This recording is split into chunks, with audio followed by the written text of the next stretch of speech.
আজই ডাউনলোড করুন আর এনজয় করুন আপনার পছন্দের শো। মাঝে মাঝে এই রকম অসুস্থ হয়ে পড়ে গেল।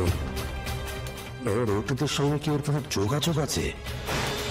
তোমাদের অবস্থাটা বুঝি গো, তোমার মেয়ে একটু বেশি ব্যস্ত হয়ে পড়েছে, নানা ঝামেলায় জড়াচ্ছে, রাত বিরাত লোকজন এসে বাড়িতে পৌঁছে দিয়ে যাচ্ছে, আর না হলে আবার তোমাদেরকে ছুটতে হচ্ছে। এই তোমাদের ব্যাপারটা কি বলো তো? হ্যাঁ, ব্যাপারটা কি? তোমরা এসছো একটা কাজের কথা বলতে, আর পড়ে আছো অপু কোথায় চাকরি করলো, কত রাত্রে ফিরলো, ও কোথায় কি ঝামেলায় পড়লো, এই সমস্ত নিয়ে। হ্যাঁ, একটা কাজের কথা বলতে এসে কি শুরু করেছো তোমরা? চুপ করো না, ওরা তো অপুর জন্য চিন্তা করে না, ওই জন্য অপুর কথা ভাবছে।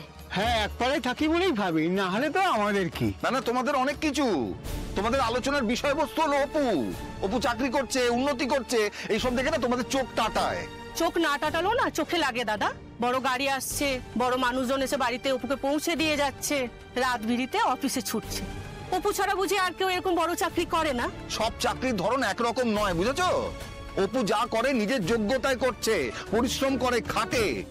ও যেটা ভালো মনে করবে তাই করবে। তোমাদের যদি ভালো না লাগে কিচ্ছু করার নেই আমাদের। হ্যাঁ, কিছু করে নেই ঠিকই, কিন্তু ভালো চাই বলেই বলা। আচ্ছা, আরে এত ভালো চাইতে হবে না দাদা, ভালো চাইলে এই ধরনের কথা তোমরা বলতে না, বুঝেছো তো? না যাও, এখন আমার দরকার নেই, জলের দরকার যখন হবে আমি যাবো। এখন এসো তো বাবা, এসো। কারো ভালো করতে নেই, এই চলো তো। ওদিন একটু মুখ বন্ধ থাকে, আবার নতুন করে চাগার দেয়। আর তুমি এরকম মেজাজ হারাচ্ছ কেন বলো তো সতু? হ্যাঁ, তুমি শান্ত থাকো না, ওদের তো যা মুখে ঝামা ঘষার আমি ঘষে দিতাম। দেখো, মেয়েটাকে নিয়ে না এমনি চিন্তায় আছি, তারপরে সব উৎপাত ভাল লাগে না।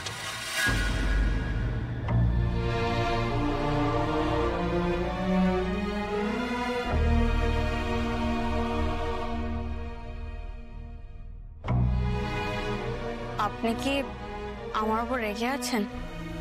দেখুন, আমি কালকে যেটা বলেছি সেটা বলতে বাধ্য হয়েছি, আপনি জানেন তো সেটা। ওরা না হলে কিরকম লাঠি নিয়ে আপনার দিকে তেড়ে গেছিল, তাই জন্য আমি বলেছি। স্যার, ঠিক আছে, কথা বলছেন না আমার সাথে? সত্যি সত্যি বোধহয় রাগ করে আছে। এই স্যার, তুমি সামনে বসো।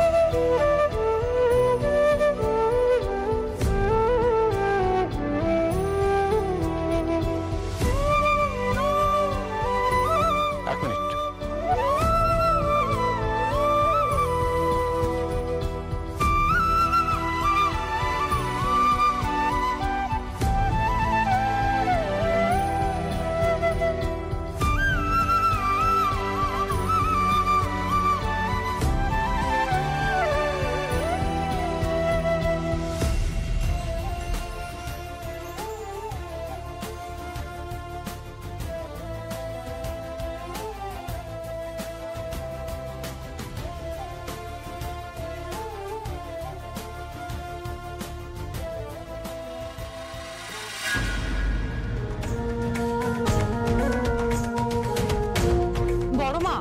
বলছি মানসি ম্যাডাম তো কিছুই খাচ্ছেন না।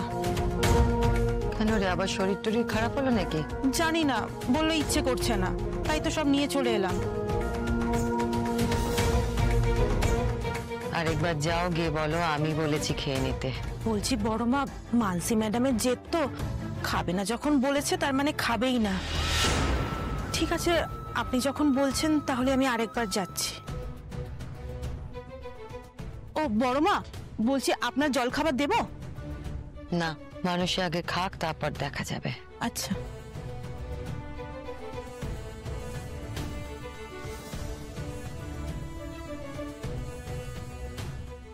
দোলা, শুধু শুধু যাচ্ছ, এটা মানসি ম্যাডামের খাবার তো, মানসি ম্যাডাম মুখেও দেবে না। তা তুমি তো মানসি ম্যাডামের খাস লোক, নিয়ে যাও না, গিয়ে বলো না খেতে।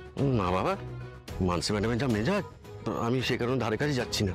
অত মেজাজের কি হলো আমি তো সেটাই বুঝতে পারছি না। আরে দোলা, তুমি শোনোনি, কালকে মানসি ম্যাডাম বন্ধ করে দরজা খুলতে গেছিল, তারপর বড় মা উঠে পড়ে, আর মানসি ম্যাডাম পালাতে গিয়ে পড়ে যায়। তারপর থেকে তো রাগ একদম চরমে, একদম, বুঝতে পেরেছো?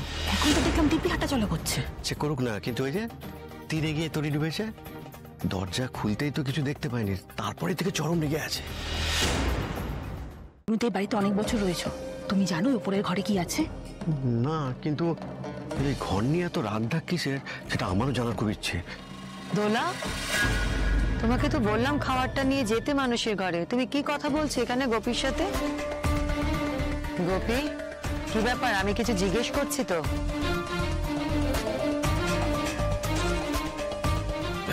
ইয়ে বড় মা, মানে ওই দোলা জিজ্ঞেস করছিল কালকের কথা, ওই মানসি ম্যাডাম ওই বন্ধ ঘরে দরজা খুলতে গেছিল, সেটাই।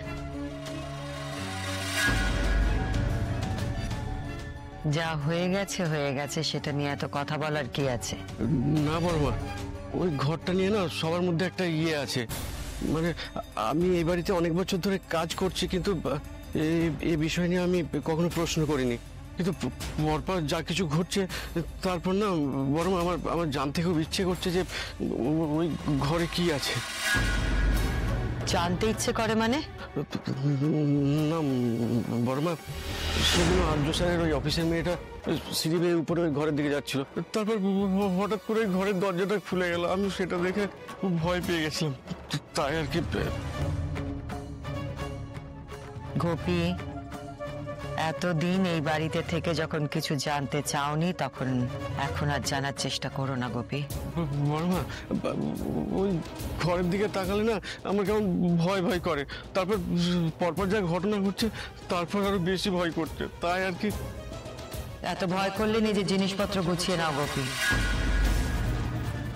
তোমার স্যালারি আর যা কিছু আছে সব তোমাকে বুঝিয়ে দেওয়া হবে, তুমি যেতে পারো।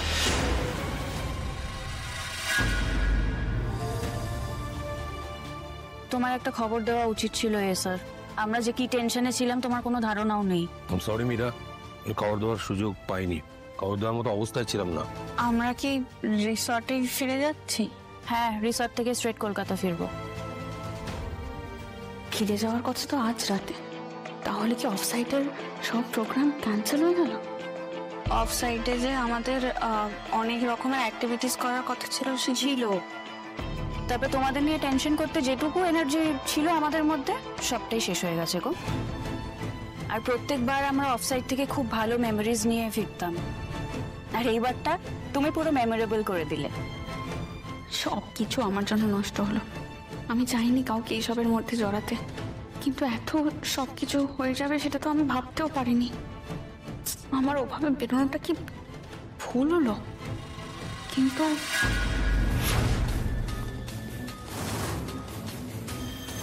এরকম তো আগে কিছু দেখিনি। আর্য স্যারের সঙ্গে আরতি আমি করছিলাম, কিন্তু দেখলাম অন্য কাউকে। কে সে?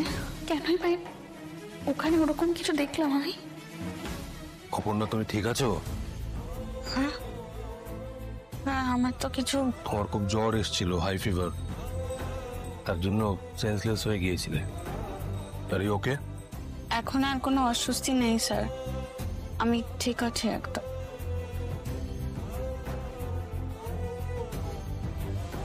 মাঝে মাঝে এই অসুস্থ হয়ে পড়ে কেন? রোগীদের সঙ্গে কি ওর কোনো যোগাযোগ আছে?